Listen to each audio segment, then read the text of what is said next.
여러분 안녕하십니까? 원투펀치 투머치 풋볼 이명철 해설위원의 기다리던 시간이 다시 돌아왔습니다. 오, 역시 이명철 해설위원은 이 붉은 악마로서의 자세가 있어요. 네. 요즘 이제 빨간 옷을 좀 많이 입어야 되는 시기가 다시 도래하지 않았습니까? 그렇죠. 아시안컵의 계절이 왔죠.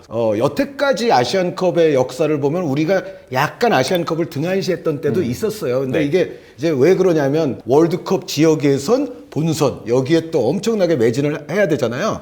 근데 또 사이사이에 올림픽, 본선, 올림픽 지역 예선. 그쵸. 올림픽이 또 우리나라에서는 상당히 중요하다고 해야 되지 않습니까? 실제로 올림픽 비중이 있는 대회고요. 네. 실제로 비중이 있고 올림픽 뭐 중요한데 근데 여기 또 이제 아시안 게임이 있어요.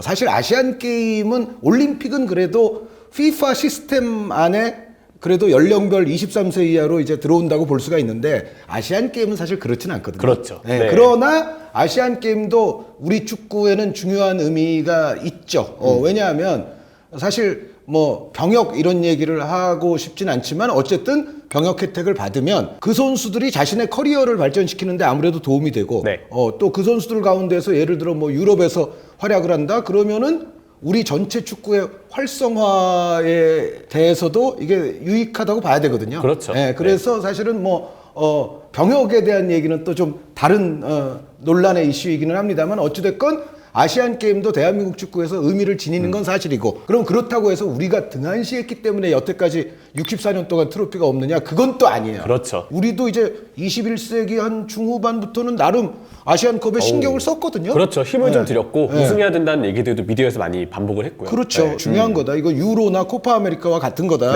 그리고 우리 선수들이 예를 들어 메이저 국가대항전 우승 트로피 어디서 들어야 된다 그러면 월드컵 우승을 물론 하면 좋겠지만 월드컵 우승은 좀 먼 얘기 아닙니까? 그렇게 보면은 아시안컵 우승이 우리가 메이저 트로피 들어올릴 수 있는 현실적인 또 컵이란 말이에요. 그렇죠. 그런데 그거를 인지하고 나서도 계속 우승을 못했어요. 계속 우승을 못했고 그런데 이번 아시안컵은 정말 온 국민의 관심사가 아시안컵이라는 대회에 이 정도로 집중된 적이 있었나 할 정도로 정말 지금은 관심을 많이 받고 있고 그리고 역대 최고의 황금 세대가 우리가 출격함이 사실 틀림이 없고 근데 멤버가 워낙에 좋죠.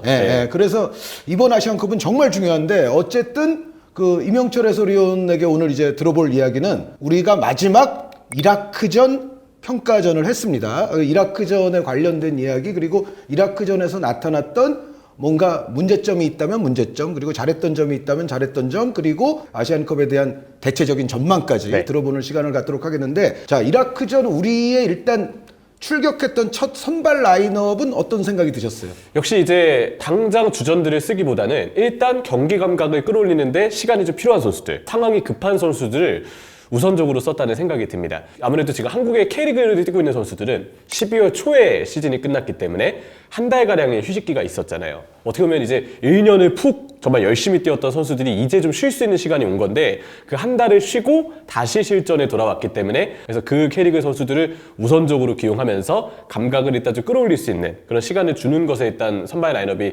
무게를 두었다고 생각을 하고요. 그 중에서도 이제 조금 폼이 올라오는 것이 필요했던 선수들도 일부 있었습니다. 뭐 정우영 선수의 경우는 사실 아시안게임 때 꽤 맹활약을 했었지만 슈투트가르트에서 이후에 생각보다 많은 기회를 좀 잡지 못하면서 감각이 떨어져 있었는데 그 부분에서 이제 정우영 선수를 기용을 했고 대표팀에서 생각보다 기회를 잘 잡지 못했던 선수들이 있었어요. 그게 이제 최전방의 오연규라든지 아니면 홍현석 같은 선수들 모처럼 이제 클린스만 감독이 점검을 하고자 좀 기회를 주었다고 생각을 하고요. 다만 우리의 코어는 그래도 변함없는 모습들을 보여준 바도 있었죠. 왼쪽 오른쪽을 번갈아 가면서 뛰었지만 이재성이라든지 아니면 삼선에 있었던 박용우와 황인범이라든지 최근에 출전 빈도를 보면 이제 서령우 선수가 확실히 주전이 된 것 같은데 서령우 선수 그리고 골키퍼의 김승규, 왼쪽 풀백 이기재 이렇게 절반은 우리가 확실히 주전으로 내세울 선수들을 둔 반면 당장 클린스만 감독이 경쟁을 생각하고 있거나 일단 감각이 빨리 올라와야 되겠다고 싶은 선수들을 좀 선발로 섞어서 쓴 그런 일부 로테이션이 가동된 라인업이라고 생각했습니다. 네, 근데 이제 전반전 끝난 다음에 이제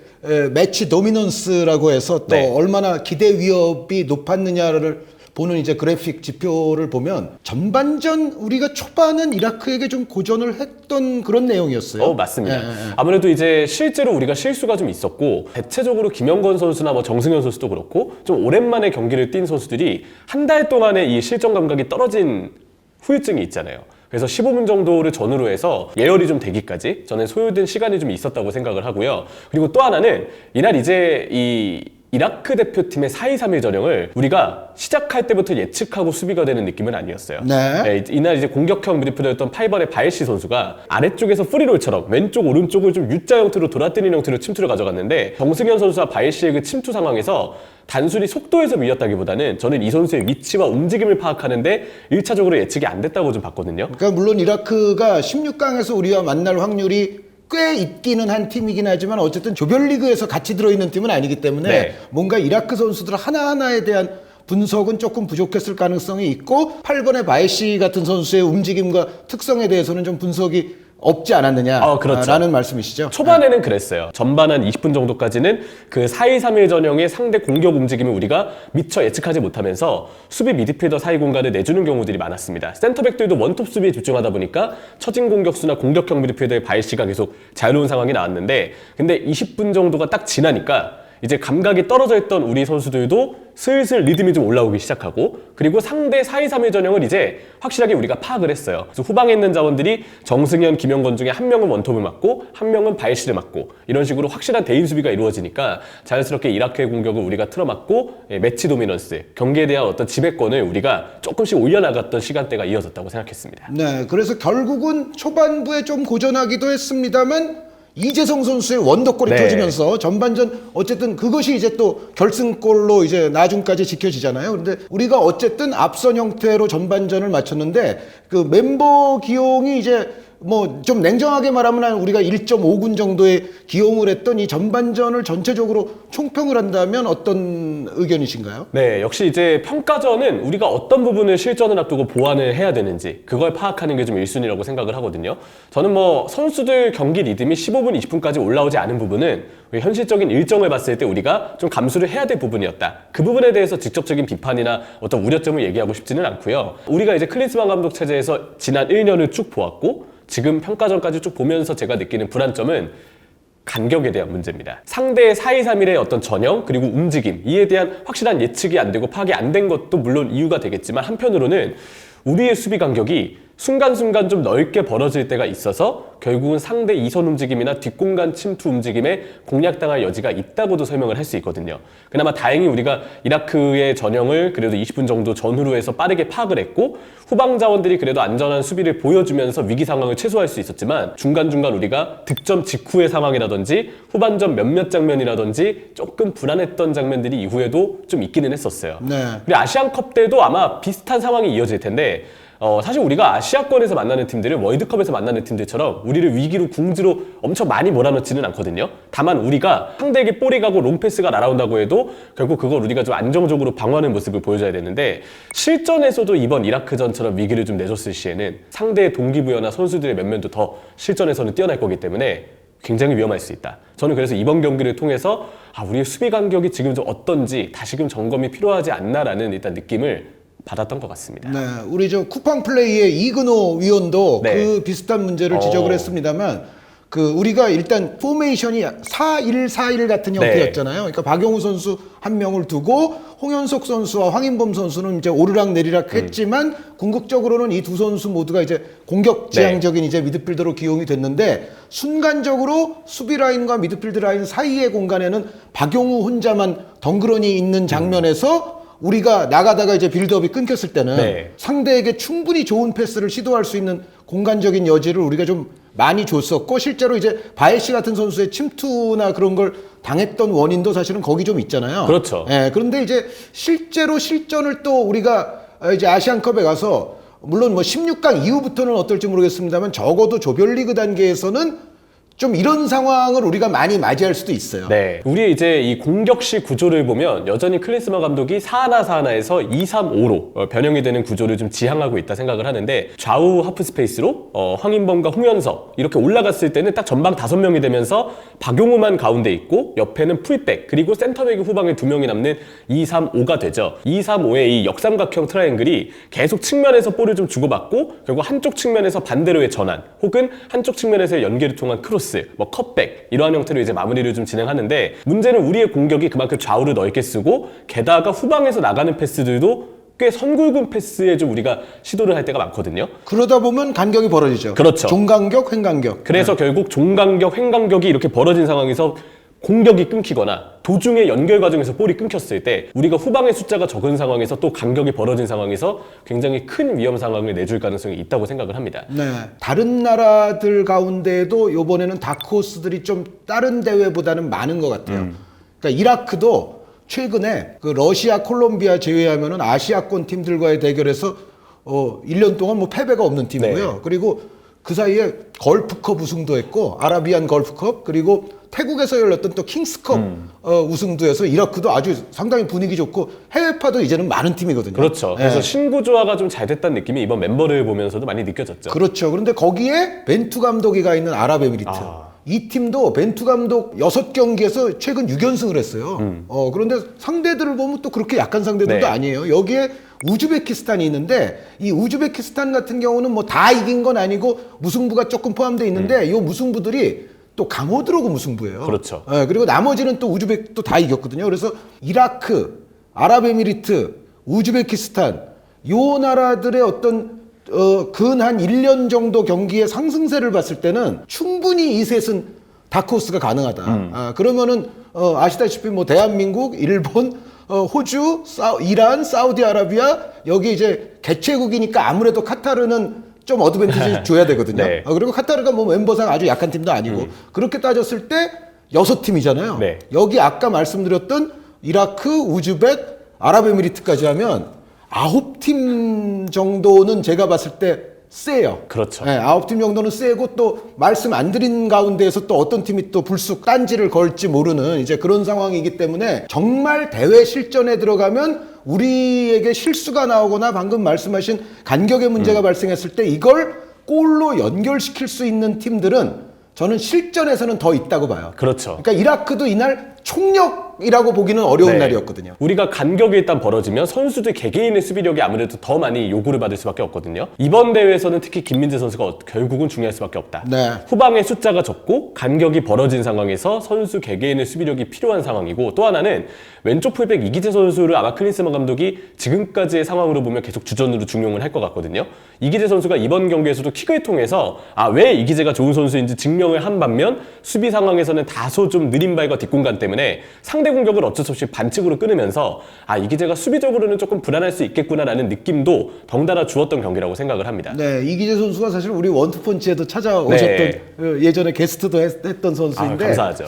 그 후방에서 볼을 받을 때 약간 움직이면서 받는 쪽을 좀 권장드리고 싶어요. 그것도 제가 맞죠. 이기재 선수보다 훨씬 축구를 모르긴 하지만 왜냐하면 이기재 선수가 약간 볼을 서서 기다려서 받으려고 할 때 그럴 때 인터셉트나 뭔가 네. 일어날 가능성이 있기 때문에 그거를 조금 조심해 주십사 하는 말씀을 드리고 싶은데 어쨌든 이라크전에서는 이기재 선수 정말 잘하기는 했습니다. 그렇죠. 네, 네. 그리고 이제 김민재가 어쨌든 이 왼쪽이 이기재 선수 쪽이 약간 불안하거나 볼을 뺏기더라도 왼쪽 수비수기 때문에 바로 커버할 수 있는 위치가 되고 또 이제 이라크전을 놓고 봤을 때는 사실 정승현 선수가 한창 때보다는 조금 폼이 좀 떨어져 있었어요. 맞아요. 네, 뒷공간에 공략당했던 장면들이 있었고 또 그런 면에서 이제 정승현의 뒷공간에 대해서도 김민재가 커버를 해줄 수 있기 때문에 지금의 수비 전술과 선수들 개개인에게 부하가 실릴 수 있는 상황 그 상황에서는 역시 김민재의 수비력과 김승규의 선방에 지금 당장 우리가 이번 대회를 전체 통틀어서 좀 기대해야 될 수 있는 부분이 많을 것이다 라고 좀 전망을 해보고요. 네, 냉정히 이야기하자면 그 정승현 선수가 조금 이제 저조했었어요. 네. 그래서 어떻게 보면 이제 후반에 우리 주력이 확 들어올 때 그때 이제 김영건 선수가 남고 오히려 정승현 선수가 나가는 요즘 구도로 보면은 김민재 정승현 구도였잖아요. 네. 그런데 오랜만에 김영건 김민재 구도가 됐었거든요. 그런데 이제 이렇게 됐을 때는 아까 말씀해주신 또 왼쪽 측면을 김민재 선수가 커버하러 가는 거에서는 조금 어려워질 수 있죠. 그렇죠. 그래서 김영건 선수가 커버를 해야 되는데 사실 김영건 선수가 지난 K리그1 한 시즌 울산에서 너무 정말 많은 경기를 좀 뛰었고 중반기까지는 정말 엄청난 폼이었는데 이후에 약간 수비 실수가 좀 있기는 했었어요. 그리고 아무래도 이기재 선수 쪽에서 다소 느린 발에 의해서 속도로 인해서 좀 측면이 뚫렸을 때 그걸 김영건이 커버하기에는 김민재가 커버하는 것보다는 상황에 대한 그 수습 능력이 다소 좀 아쉬움이 느껴질 수도 있다고 생각을 하거든요. 그러면은 이제 실전에서는 결국은 정승현을 좀 더 끌어올려서 김민재 정승현 구도로 다시 갈 가능성이 높다고 보시는 거죠? 지금까지는 그렇게 봅니다. 네, 이라크전의 후반전 수비 라인과 별개로 결국 정승현과 김민재의 센터백 조합을 작년 한 해 동안 좀 클린스만 감독이 계속 중용을 했던 이유는 결국 이러한 부분을 좀 생각해서 선택을 한 것이 아닌가라고 좀 보고 있고요. 또 하나 이번 경기를 통해서 좀 아쉬움이 느껴졌던 건 여전히 중앙으로 볼이 좀 통과되는 상황은 좀 선수 개인 능력에 좀 의존하는 경향이 여전히 크다고 생각을 했습니다.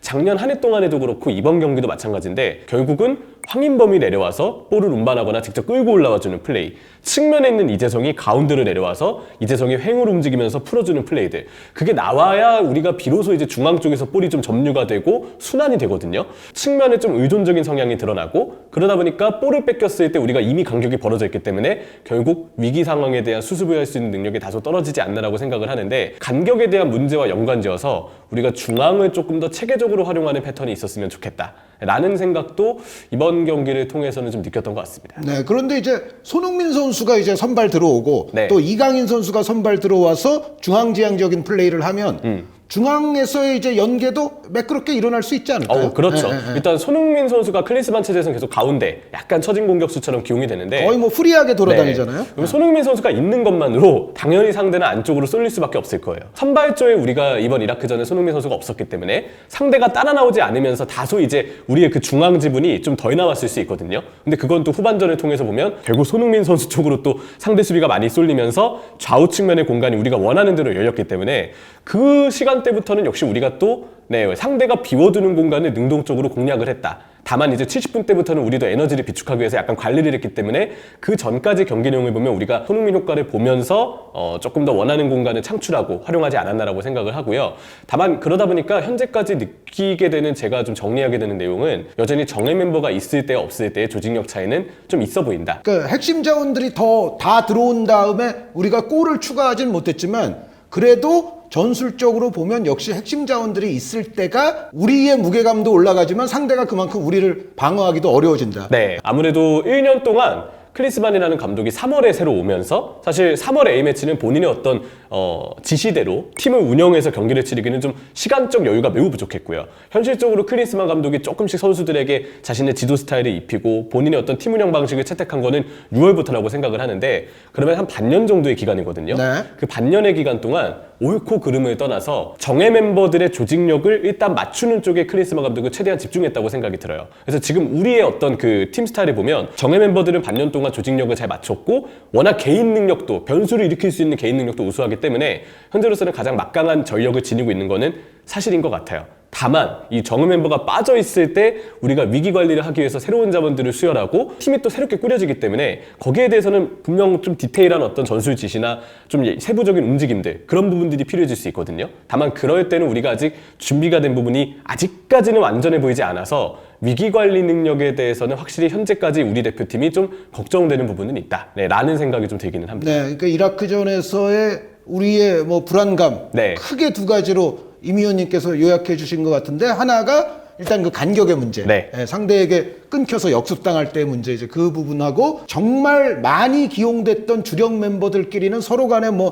텔레파시나 저 이해도도 굉장히 높은데 네. 그렇지 않은 선수들이 몇 명 들어왔을 때는 사실은 그만큼의 위력은 좀 안 나오지 않느냐, 그런 말씀을 지금 해주신 것 같아요. 그런데 여기서 이제 특히 이제 후반전 주력 선수들이 들어왔을 때 네. 실전 아시안컵에서는 정말 나오지 말아야 될 장면인데 이강인 선수가 퇴장을 당했잖아요. 그렇죠.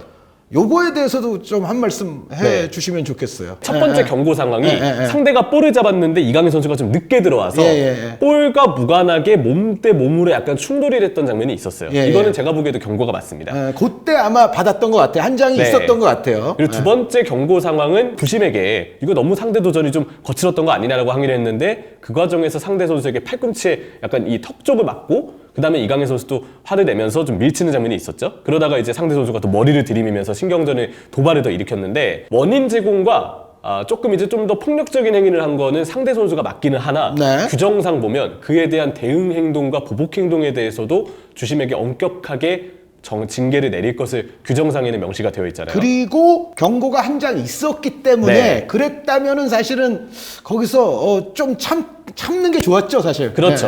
저는 그래도 이 판정이 이강인 선수에게 두 번째 경고로 내려지기에는 좀 과했다고 보는 입장이긴 하지만, 어쨌든 원인 제공은 안 하는 게 제일 중요합니다. 아시아의 주심들이 어떻게 판정을 내릴지는 오히려 유럽 주심들보다도 변수가 많은 상황이거든요. 그렇기 때문에 우리를 위해서 우리 스스로 역시 그런 도발에 안 걸리는 것, 그런 게 좀 중요하지 않나라는 점도 느낀 것 같습니다. 저는 요번에 물론 이제 실전에서는 정말로 나오면 안 되는 장면이라고 제가 말씀을 드렸지만 네. 어쨌든 요번 이라크전에서 요 장면을 하나 맞이하고 가는 게 오히려 우리에게는 득이 될 수도 있다고 봐요. 그러니까 물론 유럽 리거 자체로만 보면 뭐 일본도 있고 뭐 많은 팀들이 있지만 빅클럽 거물 선수들은 우리가 가장 많잖아요. 그러면은 상대는 틀림없이 우리에게 자극적으로 달려들 게 뻔하고요. 네. 그리고 여기서 이제 물론 심판들이 당연히 잘해줘야 되겠습니다만 경우에 따라서는 우리에게 좀 호의적이지 않거나 좀 엄격하고 보수적으로 좀 판정을 내릴 수도 있거든요. 네. 지속적으로 아마 이번 아시안컵 대회에서는 자극을 좀 받을 거라는 거를 좀 예측을 하고 좀 누그러진 마음가짐으로 지금 들어가야 되지 않을까. 그래서 네. 요번에 이강인 선수 퇴장 나온 거는 어떻게 보면 그 예행 연습은 정말 잘했다고도 볼 수 있다. 다만 이제 그 실전 아시안컵에서는 반복하면 안 돼요. 그렇죠. 참아야 돼요. 예. 상대가 먼저 달라붙어서 그냥 좀 저리가 하면서 밀친 것조차도 주심이 한 번 트집 잡으면 그게 보복 행동이라고 봐서 바로 카드가 나올 수 있거든요. 다 우리 선수들 뭐 노련한 선수들이지만 그래도 다시 한번 좀 마음가짐을 가지고서 이번 대회에 들어가야 되지 않나라는 생각입니다. 자, 그러면은 우리가 이제 대망의 아시안컵 조별리그를 바레인, 요르단, 말레이시아 순서로 가게 돼 있고 그리고 요거는 완전히 그 상상 속의 나래이기는 한데 저도 지난 카타르 월드컵 시작하기 전에 조별리그 1, 2, 3, 4등 뭐 순위 예측 했었지만 네. 다 뒤죽박죽되고 그렇죠. 나중에는 네. 제대로 안 되는데 근데 만약에 그런 뒤죽박죽이 심하지 않는다는 전제라면 그런 전제라면 우리가 이라크를 16강에서 다시 만날지도 모르고요. 그리고 거기서 통과하게 되면 이란을 만날 확률이 있고 네. 거기서 통과하게 되면 카타르나 우즈베키스탄 또 만날 확률도 있고 한데 요런 순서로 이제 진행이 된다고 했을 때 이명철 해설위원의 아시안컵 전망을 한번 듣고 싶습니다. 일단 저는 이 정예 멤버가 우리가 좀 의존적인 부분은 있지만 다행인 점은 지금까지 부상자가 없었고 이 정예 멤버가 아시안컵 합류 직전까지도 각자의 소속팀에서 정말 제 컨디션을 발휘했고 또 이제 김민재 선수도 미넨 폭설 등의 이유로 쉴 수 있는 시간이 생기면서 또 분데스리가의 겨울 휴식기까지 맞물리면서 한창 지쳐 보였던 때보다는 그래도 확실히 체력을 좀 끌어올릴 수 있는 여유 시간이 이제 꽤 조성이 됐다고 생각을 하거든요. 이전 우리 대표팀은 새 감독이 오고 얼마 지나지 않았기 때문에 그 색채가 덜 입혀지면서 다소 완성되지 않은 태로 아시안컵을 치른 점들이 꽤 많다고 생각을 해요. 아, 그 특히 2019년을 또 네. 생각을 하시는 것 같아요. 직전 벤투 감독 때가 저는 딱 그 시기였다고 보거든요. 만약에 벤투 감독의 임기가 조금 더 시간이 진행된 상황에서 아시안컵을 치렀다면 그래서 그 당시 삼선이었던 정우영, 황인범 등의 선수들이 정말 우리가 카타르 월드컵에서 봤던 것처럼 완성돼 있는 기량으로 우리가 그때 아랍에미리트에서의 아시안컵을 임했다면 조금 더 우리가 좋은 성적과 팀으로서의 좋은 컨디션을 낼 수 있지 않았을까 싶거든요. 그게 이제 아까 제가 처음에 말씀드렸던 월드컵 위주의 시계가 돌아가다 보니까 아시안컵은 통상 월드컵 어떻게 보면 좀 직후에 열리거든요. 네. 근데 요때쯤 되면 이제 대한민국이 항상 보면 감독이 바뀌고 뭔가 조금 과도기적인 그런 출발을 해야 되는데 요때 딱 아시안컵이 걸려버려요. 그렇죠. 사실 이번에는 그래도 감독 선임이 비교적 그래도 좀 빨랐던 거죠. 네. 왜냐하면 카타르 월드컵이 여름이 아니라 또 겨울이었기 때문에 이제 그런 시간적인 그런 여유는 그래도 몇 달은 조금 더 있었다는 생각인데 유럽 국가대표팀이나 이런 거 보면은 월드컵뿐만 아니라 유로도 굉장히 중요한 시간표에 들어있잖아요. 그렇죠. 예, 그래서 어떻게 보면 월드컵하고 또 한 2년 있다가 유로까지 하고 뭐 이런 감독들이 많은 반면 우리는 그냥 월드컵 하면은 이 팀은 여기서 이제 끝! 네. 다시 시작! 뭐 이제 그런 분위기가 좀 있단 말이에요. 그렇죠. 다른 아시아 팀들도 새 감독으로 이번 대회 나오는 팀들도 또 역시 있기 때문에 네. 뭐 우리가 뭐 우리만 그게 뭐 불리한 점이냐라고 한다면은 또 꼭 그렇지는 않지만 어쨌든 우리의 여태까지의 대표팀 시계는 약간 아시안컵을 조금 등한시하는 네. 시계가 작동했던 건 맞아요. 맞습니다. 네. 근데 지금 대표팀을 제가 좀 이제 좀 쉬운 편으로 평가를 하자면 벤투 감독의 그 카타르 월드컵에서의 성과, 지난 4년 동안 쭉 만들어진 팀의 색채가 이어지면서 디테일적인 요소는 굉장히 좀 단순화된 지금 팀이라고 좀 생각을 하거든요. 그런 것들이 이제 우리가 경기를 보면 좀 롱패스가 많아졌거나 측면에서의 좌우 전환을 통해서 측면 반대쪽 공간에 있는 선수의 개인 기량으로 측면을 돌파하는 장면들. 근데 그 이전에 선수들이 대형을 갖추거나 선수들 간에 뭔가 서로 눈빛 교환이 됐을 때 호흡이 맞는 그런 이 시너지 같은 부분들은 이전에 벤투 감독 때부터 이어져 온 흔적이라고 생각을 해요. 그러면 이전 대표팀의 바탕 위에 네. 여기에 이제 자율성이 좀 강조되는 그렇죠. 그런 거기 때문에 다른 아시안컵 대회 때 나왔을 때만큼의 우리가 과도기는 지금 아니라고 볼 수도 있다. 맞습니다. 그래서 이번에는 다른 예전 대회들보다는 네. 우승 가능성이 높다. 벤투 때 코어였던 수비형 미드필더 정우영 선수처럼 약간 변화가 이제 이루어진 자리들도 있기는 하지만 완전한 백지 상태는 아니다. 그런 점에서 봤을 때 단순화된 면이 저는 오히려 월드컵은 모르겠지만 아시아 대회에선 조금 더 우리가 공격을 더 해야 되기 때문에 이루어질 수 있는 면이 있다고 보거든요. 뭔가 우리가 후방과 중앙에서 만들어가고 좀 뭔가 우리의 체계화된 패턴을 구현하기 위해서 시간이 쓰이는 게 아닌 정말 한 번에 상대 진영으로 나가고 그대로 선수들 공격진의 개인 기량을 극대화하는 방향으로 집중하기 때문에 어떤 의미에서 우리가 멤버가 갖춰져 있는 상황에서는 이런 단순화된 공격과 패턴이 어쩌면 이 아시아 대회에서는 조금 더 우리가 골을 만들고 공격 기회를 늘리고 상대를 위협하는 데 있어서는 도움이 될 거라고 생각을 합니다. 그리고 아시아권 팀들은 당연히 우리가 상대할 때 공격적으로 임해야 되기 때문에 라인이 올라가 있는데 그 올라간 라인을 롱패스로 역습으로 뚫는 시도들은 당연히 우리가 이번 대회 동안에도 정말 많이 이제 허용을 할 거거든요. 결국 어떻게 수습을 하느냐가 중요한데 다행히 지금 김승규 골키퍼나 김민재 선수까지 우리가 그 어느 때보다도 아시안컵 기준으로 안정적인 골키퍼와 수비진을 보유하고 있어서 그 부분에서도 우리가 의외의 일격을 당할 수 있는 위험 요소가 다른 그 이전 대회들보다는 좀 적은 대회가 아닌가. 전술적인 면, 시스템적인 면에서 분명 이 점은 좀 우려스러운데 하는 면이 있지만 그래도 우리 선수들의 기량이 워낙에 우수하고 또 그런 점들 때문에 결국 공격과 수비에서 우리가 원하는 대로 결과를 만들 수 있는 힘은 충분히 있을 거라고 믿고 있습니다. 네, 이명철 해설위원의 아주 희망적인 예측인데 예전에는 우리가 정말 상대의 딸깍 이거 한 방을 극복하지 못해서 탈락하고 골 못 넣다가 이제 승부차기 가서 지고 뭐 이제 그런 경우들도 꽤 있었지만 요번에는 적어도 김민재 선수가 또 있기 때문에 딸깍에 당할 위험성은 그래도 적다. 우리의 우승 가능성을 점치시는 거죠? 우승 가능성은 점치죠. 네. 뭐 이변 없이 올라가면은 지금 다들 벌써부터 얘기하는 게 한일전이잖아요. 그런데 사실은 저는 이 말씀은 드리고 싶어요. 한일전, 뭐 이란전, 뭐 이런 거 얘기하기 앞서서 일단 조별리그부터 잘 치러야 된다. 맞습니다. 그러니까 조별리그부터 고생하고 여기서 체력 손실 많이 하고 혹은 뭐 부상자 나오고 이러고 나서 이제 16강 넘어가기 시작하면 그러면은 오래 못 갈 그럴 확률도 있어요. 그렇죠. 그러니까 우리가 항상 보면은 16강에서 고생하고 나면 8강이 고비가 되고 8강에서 고생하고 나면 4강이 고비가 돼요. 예전에도 그랬어요. 그러니까 이란 만나서 8강에서 고생하잖아요. 4강에서 사우디에게 컷. 그렇죠. 앞선 경기에서 체력 소모가 심하면 그 다음 경기에 후유증이 꼭 왔던 역사들이 굉장히 반복이 됐거든요. 조별리그부터 순탄하고 깔끔하고 신속하게 넘어가는 게 굉장히 중요하다라는 말씀을 드리면서 오늘 이라크와의 우리의 최종 평가전 그리고 아시안컵 전망에 관한 여러 가지 이명철 해설위원의 또 해안까지 들어보는 시간을 가져봤습니다. 저희는 또 흥미로운 주제를 가지고서 다음 코너에서 찾아뵙도록 하겠습니다. 여러분 대단히 감사합니다.